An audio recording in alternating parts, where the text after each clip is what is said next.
Bonjour à toutes et à tous. Alors, nous sommes heureuses de vous retrouver aujourd'hui pour les conversations à cœur ouvert. Alors, c'est tout nouveau, donc il y a un petit peu d'appréhension, on peut dire, ou surtout de comment ça va se démarrer. Ce qu'on avait envie, c'était simplement de pouvoir partager ce que l'on vit depuis quelques mois ensemble, simplement des conversations, comme on le dit, avec notre cœur ouvert l'une avec l'autre. Mm.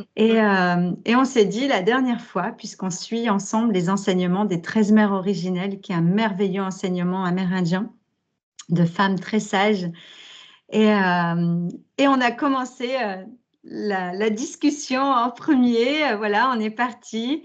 Et là, je me dis, mais en fait, c'est à partager aux autres parce que ben voilà, c'est plein de choses sans vouloir détenir aucune vérité. Et c'est ce qu'on se dit à chaque fois, ni l'une ni l'autre avons la vérité. On a nos vérités du moment que l'on partage ensemble. Et c'est ça qui est beau.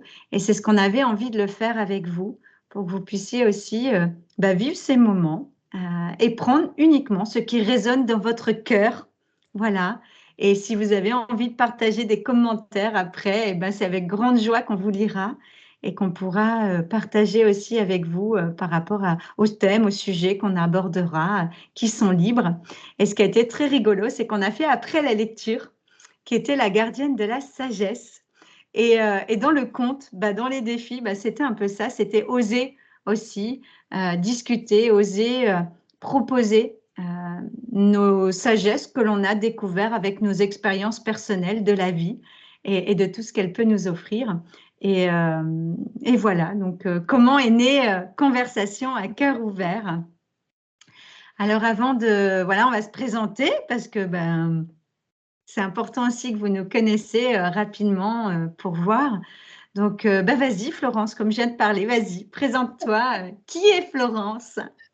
Alors, qui est Florence? Ça, c'est une super question parce qu'en général, on répond je fais ci, je fais ça et pas je suis. Ou même on dit je suis docteur, comme c'est mon cas. Et en fait, on se présente avec nos savoirs, nos compétences et pas qui nous sommes. Donc, j'ai envie de dire que je suis Florence, tout simplement. Et que dans mon cœur, je suis femme médecine depuis toujours, hein, et que j'ai appris la médecine conventionnelle, je l'ai exercée pendant 30 ans, et puis je me suis tournée vers plus grand que juste la médecine du symptôme. Et donc, qui je suis? Je suis celle qui... alors, c'est quelqu'un qui m'a dit ça hier. Je suis quelqu'un qui redonne espoir qu'au bout du tunnel, dans le noir, il y a de la lumière. Et c'est le pont avec mon métier d'avant. C'est j'éclaire le chemin pour retrouver sa sagesse propre et qui on est et se mettre en alignement. Et c'est le secret de la santé pour moi. Merci beaucoup. C'est très beau et très juste. Donc, je vais prendre la suite. Donc, et je te rejoins pleinement sur cette grande puissance du je suis, qui est pleinement une invocation, si je peux dire, un mantra que l'on peut dire, voilà, et un engagement avec soi quand on annonce le je suis. Donc, je suis Céline. Pareil, j'ai cheminé sur la découverte de qui j'étais, de la Céline d'avant qui pouvait être fondée avec toute la société et toutes les croyances. Voilà, donc j'ai eu à cœur de pouvoir déconstruire, voilà, me mettre à nu pour aller me rencontrer et découvrir qu'en fait, il y a j'allais dire, une belle femme médecine également, différemment, dans tout ce qui est pratique chamanique, avec mes alliés, avec les tambours, avec ma voix. Et j'accompagne chacun à aller découvrir sa propre vérité. Parce que c'est vraiment ce que je ressens de dire que, voilà, il n'y a aucune vérité et que c'est toutes nos vérités, quelque part, qui vont faire cette grande vérité universelle. Et j'ai à cœur que chacun puisse aller se rencontrer soi-même pour qu'il puisse livrer sa magie, livrer ses couleurs et livrer sa médecine, parce qu'on a tous notre propre médecine intérieure et nous sommes tous nos propres guérisseurs. Donc, de pouvoir accompagner chacun sur ce chemin. Ça, c'est tout à fait vrai. Et tu vois, les médecins croient qu'ils peuvent guérir les gens. Et en réalité, on peut juste soigner et la personne guérit. Il y a une responsabilité là que y a une sorte de switch ou de transfert et qui n'est pas bon parce qu'en fait, le médecin, enfin, je ne pensais pas dire ça, mais infantilise un petit peu le patient en croyant qu'il sait mieux que lui. Et j'ai remarqué là pendant mes 30 ans de médecine qu'en fait, on n'écoute pas assez ce que les gens disent d'eux. Et qu'en fait, quand ils expriment des choses qui se passent, en particulier une maman, quand elle dit mon enfant, c'est pas pareil que d'habitude, et que le médecin dit mais non, en fait, tout va bien, et la maman sait. Et en fait, l'autre en face n'écoute pas. Donc, je crois qu'on a tous effectivement notre médecine en nous, on a tous notre intuition, et on n'est pas assez entendu, et aussi on n'a pas été éduqué pour se faire entendre. Et puis, pour se faire confiance dans cette intuition, en fait. Quand on va à l'école, on est plutôt dans le faire, faire, faire, et on ne va pas écouter l'être. On ne va pas apprendre à exprimer justement notre besoin, ce que l'on ressent et l'émotion.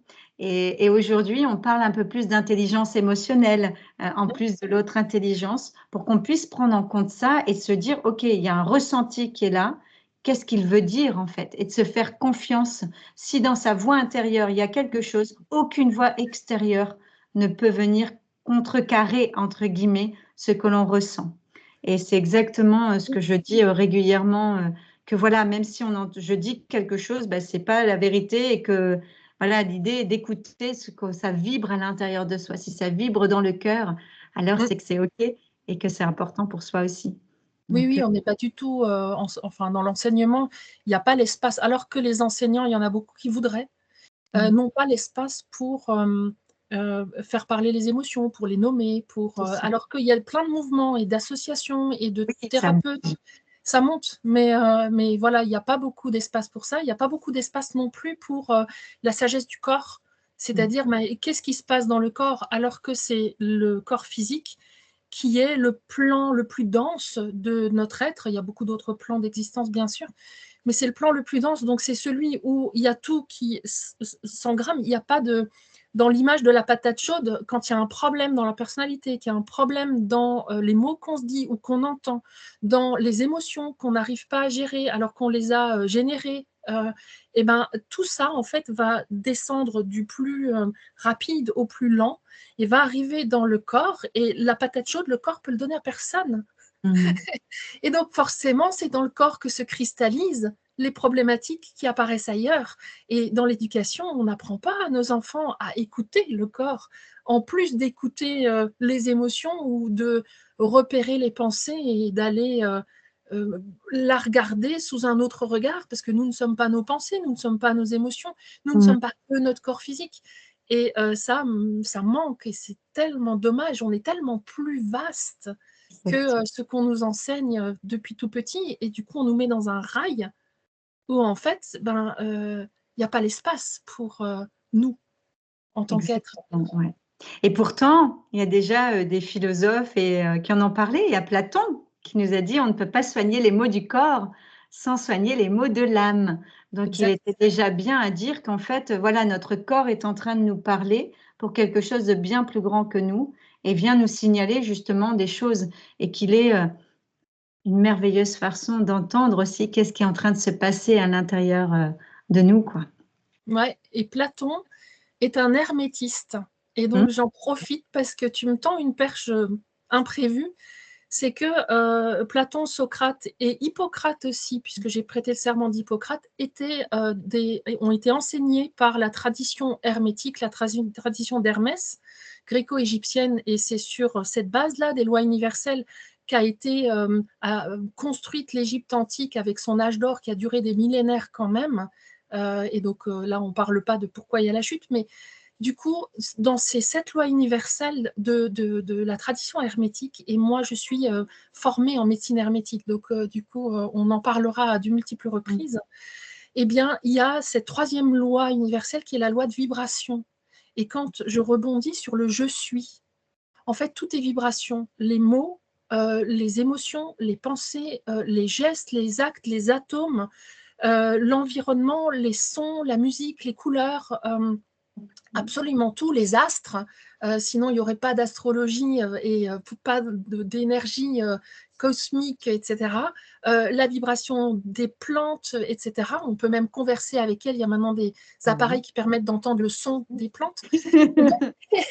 Et donc le je suis est une vibration que j'ai envie de dire structurelle. Et que quand on met derrière le je suis quelque chose qui est inapproprié et qui est décalé par rapport à nous, eh ben, en fait, on engramme ce qui est dans la première loi universelle, qui est la loi du mentalisme, c'est-à-dire que je crée ce que je pense ou je crée ce que j'imagine. Et donc, quand je dis je suis et que je mets un truc derrière un peu pas sympa, je suis timide ou je suis nulle ou je suis pas assez ou je suis trop ceci, eh bien, en fait, je crée ma réalité avec cette vibration-là. Et donc, c'est super important ce je suis. Oui. Et il devrait être enseigné dès notre plus jeune âge, l'importance du je suis et de pouvoir utiliser je suis ou je ressens. Voilà. Je me sens fatiguée, je me sens perdue, voilà, mais pas Oui. je suis. Très, très différent et très bonne Ouais, voilà. distinction, c'est cool. Ouais, très, très important ça. Donc ça, c'est important, ouais, de pouvoir déterminer un je suis. Donc je suis heureuse, je suis, voilà, qui est positif, et un je me sens, voilà, qui va venir déterminer une émotion qui peut être un temps parce qu'elle est passagère. Parce que comme tu l'as très bien dit, nous ne sommes pas non plus nos émotions. Pas que. Nous sommes Voilà, aussi. pas que ça. Voilà. Nous sommes aussi. Nous sommes tout ça. Nous sommes un tout. Et donc, il ne s'agit pas d'aller dégommer un bout de nous. Non. S'accueillir dans toute sa beauté et dans toute sa vulnérabilité aussi. J'avais, tu sais, au moment des nouvelles lunes, et justement, on va être à la nouvelle lune là le vendredi, on peut poser des intentions et on peut faire des tableaux de visualisation, des boards où on va aller voir voilà, ce que l'on a envie de mettre dans la matière. Et dans un des tableaux que j'avais fait, j'avais marqué ma liberté réside dans ma vulnérabilité. Et un ami m'avait dit, mais pourquoi tu notes ça? Et j'ai dit, mais quand j'accueillerai pleinement ma vulnérabilité, je suis libre. Et pour moi, c'est vraiment ça, de venir accueillir pleinement aussi bien nos forces que nos faiblesses, entre guillemets. Et qui, pour moi, une fois que tu viens rencontrer cette vulnérabilité, tu en fais une force parce qu'elle est mise en lumière. Et, et c'est OK, en fait, qu'elle soit là. Parce que ça fait aussi toute notre authenticité, toute notre beauté, toute notre lumière. Et tout aussi l'exemple que l'on donne à l'autre. Parce que si tu t'accueilles et que tu acceptes ta vulnérabilité, tu donnes à l'autre bah, aussi dire, OK, tu as le droit aussi d'être vulnérable. Voilà. Et ça, c'est par l'exemple pour moi aussi beaucoup, que l'on grandit, que l'on évolue. Et c'est grâce aux relations. Je dis souvent, tu peux être dans un temple au Tibet pleinement aligné avec toi, tu as énormément bossé, tu es dans la méditation, et puis tu rencontres personne, donc tout va bien. Il n'y a plus personne qui vient te... Voilà. Mais par contre, quand tu rencontres l'autre, oh, c'est là où tu grandis énormément parce qu'il vient te faire des effets miroirs, il vient t'envoyer un regard que tu accueilles ou pas, justement, sur toi. Ouais. Et ça, c'est beau, le regard de l'autre peut être un cadeau aussi pour pour moi, est un cadeau pour notre évolution, quel qu'il soit, parce qu'on dit c'est soit une leçon, soit une bénédiction. Donc voilà, puisque c'est à nous à venir pleinement accueillir notre propre regard. Et pourquoi ce ne serait pas les deux? Et on peut accueillir les deux. Parce que regarde, c'est une leçon bénédiction, une leçon est une bénédiction, parce que tu as appris, tu as avancé dans la connaissance de toi, donc, et que ce soit agréable ou désagréable, je veux dire, tu as avancé, tu te connais mieux, et du coup, tu peux faire des nouveaux choix à partir de là, donc pourquoi les séparer? Et c'est pour ça que c'est aussi la gratitude de se dire que tout ce que l'on vit est un cadeau de toute façon. Parce que même si on a l'impression que l'événement qu'on est en train de traverser peut être intense et compliqué, derrière, il y a forcément quelque chose qui va venir faire cette cerise sur le gâteau et ces compréhensions et cette grandeur et cette évolution. Donc, chaque chose est un cadeau. Ouais, si tant est que par rapport au perfectionnisme qui est quand même beaucoup aussi lié à l'éducation, on ne mette pas une obligation dans tout est un cadeau, peut devenir un poison Oui, Si dessus on imbrique le perfectionnisme, c'est-à-dire que je dois trouver le cadeau caché, alors forcément il y en a, ça ouvre les écoutilles, mais en fait il faut lâcher et accueillir ce qui vient, plutôt que de se dire je vais y aller en mode guerrière là, et je vais analytiquement chercher, voilà. Donc je l'ai il y a fait. aussi se lâcher de ok, tout est un cadeau, même si je le vois pas là tout de suite et que je suis en souffrance. Un jour viendra ou un moment viendra où je vais le percevoir et je lâche. Et je lâche aussi la douleur, puisque la douleur est juste là pour m'informer. Donc, tu sais, mon grand frère a mis super longtemps à m'avouer un truc qui est complètement pas inavouable du tout. Il me dit, je me souviens que quand il a été petit, il a eu les ongles arrachés en voulant sauver ma sœur qui s'était mise sur une carriole, et il a voulu l'arrêter et ça n'a pas marché, elle a basculé et les roues sont passées dessus. Bref, et donc il avait les ongles arrachés et moi j'ai vu ma mère l'emmener plein de fois à l'hôpital et le voir souffrir et tout ça. Et puis à l'âge adulte, mais vraiment adulte, il me dit, tu sais Florence, en fait j'ai appris il y a longtemps que j'avais un pouvoir, mais j'ose pas en parler, c'est qu'en fait je peux couper la douleur. Je lui dis: «Ah bon, comment tu fais?» Parce qu'on connaît les coupeurs de feu et en fait, en réalité, on a ce pouvoir tous. Et il me dit: «Mais tu sais, en fait, si on considère que la douleur, c'est qu'une information, ben, quand mon corps me dit douleur, ben, je lui dis: "OK, je t'ai entendu. Je vais m'occuper de pourquoi le truc, mais du coup, là, tout de suite, tu as plus besoin de me parler parce que j'ai entendu. Donc, bah, tu as plus besoin de me donner de douleur"». Et j'ai trouvé ça génial. C'est magique et c'est tellement vrai. Mmh, En fait, juste, ben, on a une information, on est OK avec l'information et on met en place la solution entre guillemets, quoi. ouais, C'est vrai que c'est tellement c'est ça. une question de ouais, où c'est une question, je crois, d'état de présence à soi. Alors que, tu vois, la médecine, c'est, pourquoi il y a autant de médicaments contre la douleur qui sont, consommés? Où on est les champions du monde, je crois, d'anxiolytiques. Parce que la douleur psychique, on la supporte pas, la douleur physique, on la supporte pas. Parce que derrière, on n'a pas ce mindset, Mmh. cette envie cette ouverture d'esprit de dire: «OK, ben, il y a un message, même si je C'est le ce que comprends pas j'allais tout de dire. suite».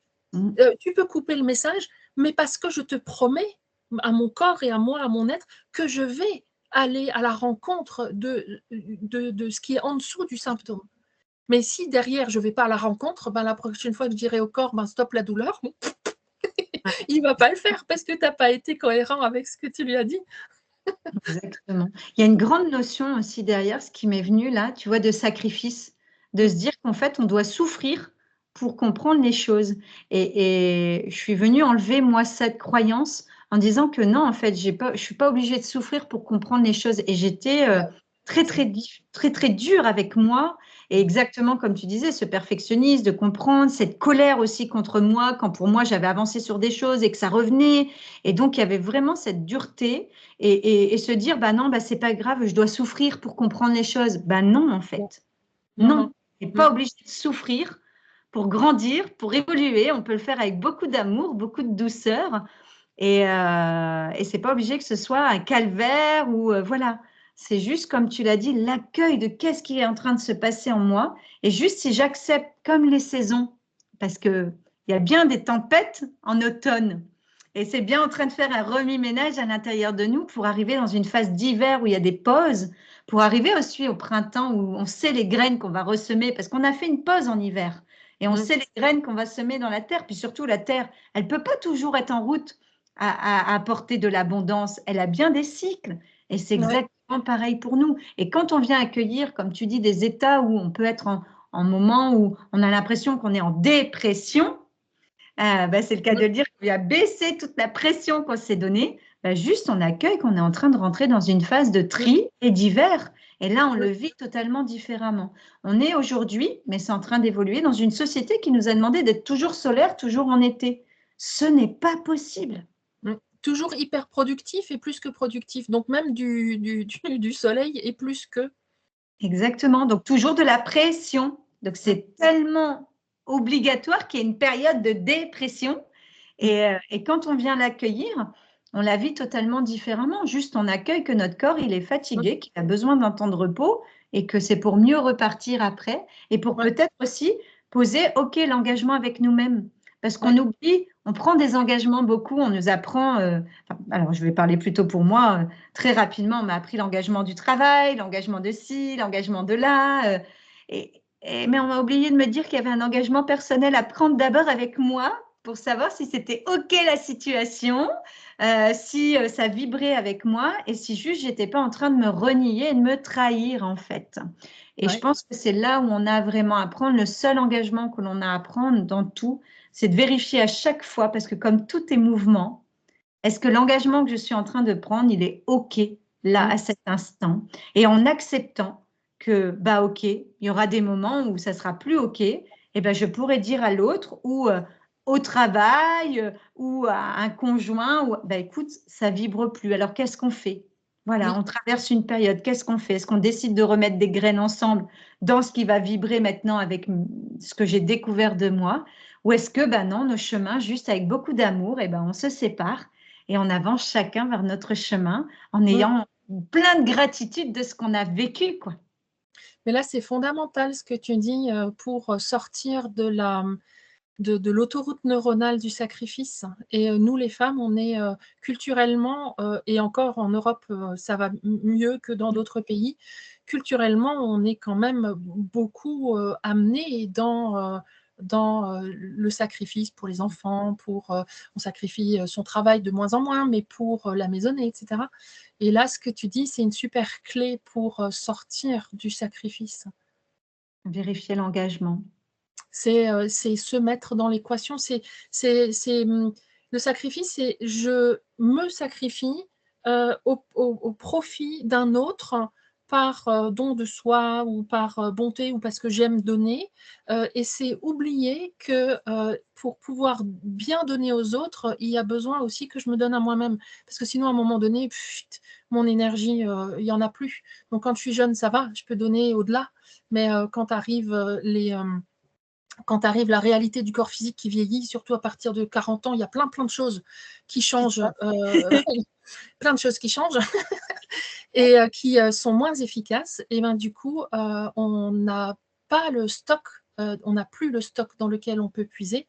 Et là, on se retrouve avec des personnes 40, 50, 60 qui sont en épuisement total et qui se disent mais comment ça se fait Oui, mais en fait, le mécanisme, il existe depuis 20 ans, 30 ans. Et donc, en fait, bah, ça y est, donc revenir à soi et aussi vérifier chez soi, est-ce que c'est OK et ouais, est-ce que c'est OK quand je dis oui à l'autre, est-ce que je me dis non à moi? Ben, c'est une première étape pour sortir un petit peu de l'engrenage du sacrifice. Exactement. Puisqu'il y a Oh, vraiment cette loi aussi qui est là, c'est l'équilibre. Et mmh, c'est l'équilibre du donner et du recevoir. On mmh, ne peut pas donner sans recevoir et on ne peut pas recevoir tout le temps sans donner aussi. Il y a ce juste équilibre à trouver à l'intérieur de soi. Et ça en revient au féminin qui reçoit et au masculin qui donne. C'est un beau sujet qu'on pourra exactement. aborder dans d'autres conversations à cœur ouvert, ce féminin et ce masculin à l'intérieur de nous. Euh, Ben oui. voilà, une petite invitation pour clôturer, c'est justement sur le je suis et sur le sacrifice. C'est voilà, comment est-ce que vous avez envie de vous définir aujourd'hui au contact de comment nous on a jonglé avec ce je suis. Qu'est-ce que vous avez envie de dire de vous? Je suis. Voilà, partagez-nous en commentaire qui vous êtes, Mmh, qu'est-ce que vous ressentez dans ce beau «je suis» et surtout prenez conscience quand vous le dites, de sa force, «je mmh, suis» et c'est en prenant conscience de ces 2 mots, si courts et si puissants mmh. que l'on peut venir prendre conscience aussi, de sa pleine, puissance, j'allais dire et sa pleine existence. Ouais et puis aussi, est-ce que vous partagez la croyance qu'il y a besoin de souffrir pour évoluer? Parce que ça, changez-le tout de suite, c'est Oui, une décision. C'est pas du tout, faut pas faire 36 trucs, en psychanalyse et autres. non, C'est là, je décide, à partir de maintenant, eh bien, je peux, évoluer, avancer sans souffrir. en douceur et amour. Voilà. Exactement. Merci beaucoup, Florence. Merci à J'ai toi. adoré ce beau moment. En fait, alors, il faut savoir qu'on n'a rien préparé du tout parce que ce que l'on veut, c'est que ce soit authentique, spontané. Donc, on ne savait pas ce qu'on allait aborder, juste on Non, savait qu'on allait présenter Conversation à cœur ouvert. Et puis, ben, on est ravis. Enfin, moi, je suis ravie, je suis moi heureuse aussi. et de pouvoir partager ces moments avec toi, c'est toujours un merveilleux moment. Et puis Oui, maintenant, bah, de vous les offrir pour que vous puissiez vous aussi partager avec nous ces moments. Et voilà, ben, il sauter du coq, ouais, sauter du coq à l'âne et tout ça. En voilà. fait, c'est en fait la seule intention qu'on a, parce qu'on a posé une intention quand même, puisque c'est important, en présence à soi et en présence à nous deux, dans cet espace et en présence de vous qui allez venir au contact de nos énergies et de nos paroles. La seule intention qu'on a posée, c'est de se laisser guider dans l'instant et justement de ne pas être dans un mental qui est en train de dire A, B, C, D, voilà, qu'est-ce qu'on veut dire qui paraît cohérent. Non, et donc ça peut paraître sauter du coq à l'âne, mais en fait c'est suivre avec souplesse ce que la vie propose, ce que les circonstances, les rencontres et toute situation propose, c'est justement d'être connecté à soi dans cette intention juste d'être. Et du coup, c'est comme ça qu'on apprend la souplesse et qu'on sort de cette rigidité-là mentale qui est tellement plombante parfois. Voilà. Puis on accueille surtout tous ces apprentissages du fait parce qu'on s'enrichit tellement avec Oui, les échanges avec les autres. Donc, voilà. Donc, merci de m'enrichir chaque fois, merci à toi aussi à de chaque m'enrichir. C'est conversation. trop bien. Donc, on vous dit à très bientôt pour Oui, la prochaine conversation à cœur ouvert. Et puis, ben, on vous souhaite une merveilleuse journée ou merveilleuse soirée selon quand vous écouterez ce podcast. À bientôt! au revoir.